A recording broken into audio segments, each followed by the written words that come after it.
नाजरीन अस्सलाम वालेकुम, आप देख रहे हैं उर्दू टाइम न्यूज। मैं हूं आपकी मेजबान और ये है आज की अहम और ब्रेकिंग खबरें।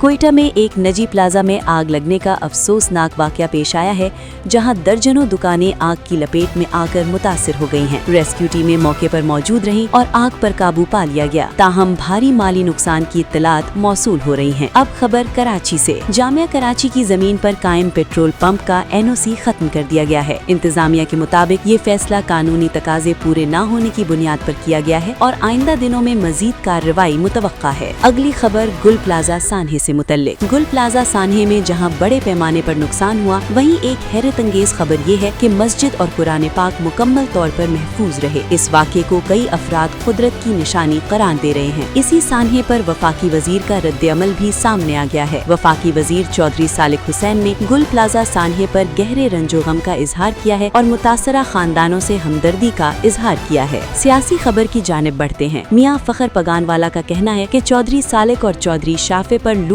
मार का कोई इल्जाम नहीं, बल्कि शहर की सफाई पर DC को गुलदस्ता पेश किया जाएगा। अब मौसम की सूरत हाल जान लेते हैं। कराची में आइंदा 24 घंटों के दौरान मौसम खुश्क रहेगा, जबकि रात के औकात में खुनकी बढ़ने का इम्कान है। महकमे मौसमियात ने शहरियों को एहतियाती तदाबीर इख्तियार करने का मशवरा दिया है। बैनुल अक़वामी खबर लंदन से। लंदन में मजहबी शनाख्त पर एक बच्चे के साथ नामुनासिब सलूक का मामला सामने आया है, जिस पर इंसानी हुकूक की तंजीमों ने शदीद तशवीश का इजहार किया है। काबुल से एक तशवीशनाक खबर। काबुल में एक चीनी रेस्टोरेंट पर हमला किया गया है, जिसकी जिम्मेदारी दाइश ने कबूल कर ली है। सिक्योरिटी इदारे वाक़े की तहकीकात कर रहे हैं। अमरीका से एक तारीखी खबर। अमरीका में नई मिसाल कायम हो गई है, जहां एक मुस्लिम खातून नायब गवर्नर ने कुरान पाक पर हल्फ उठाकर अपने ओहदे का आगाज किया है। इस इक़दाम को मजहबी आहंगी की अलामत करार दिया जा रहा है। सियासी तज्जिया की खबर। डॉक्टर लालानी का कहना है कि रिपब्लिकन्स मिड टर्म इंतखाबात खुद नहीं जीत सकते और इस सूरत हाल का फायदा डेमोक्रेट्स को होगा। सऊदी अरब से अहम खबर। सऊदी अरब में बहीरे अहमर के साहिलों के लिए नए रेगुलेटरी ज़वाबित नाफिज कर दिए गए हैं, जिनका मकसद सियाहत और माहौलियात का तहफ़्फ़ुज़ है। तफरी और सियाहत की खबर। अल-खर्ज पार्क में रियाज रीजन के लिए कैंपिंग, घुड़सवारी और जदीद तफरीही मौक़े फराहम कर दिए गए हैं, जहाँ शहरी खानदानों के साथ वक्त गुजार सकते हैं। अब सेहत की खबर। रोजाना मूली खाने के 6 हैरत अंगेज सेहत फवाइद सामने आ गए हैं। माहिरीन के मुताबिक मूली निज़ाम हाजमा और दिल की सेहत के लिए निहायत मुफीद है। दोबारा गुल प्लाजा सान्हे पर शोबिस का रद्द-ए-अमल। गुल प्लाजा सान्हे पर शोबिस शख्सियात ने गम और गुस्से का इजहार करते हुए हुकूमती गफलत पर शदीद तनकीद की है। शोबिस की खबर। एमा वॉटसन को ब्रिटिश डाइवर्सिटी अवार्ड्स 2026 के लिए नामजद कर लिया गया है, जिस पर उनके मद्दाहों में खुशी की लहर दौड़ गई है। खेलों की दुनिया से खबर। नोवाक जोकोविच ने ऑस्ट्रेलियन ओपन में 100वीं फतेह हासिल करके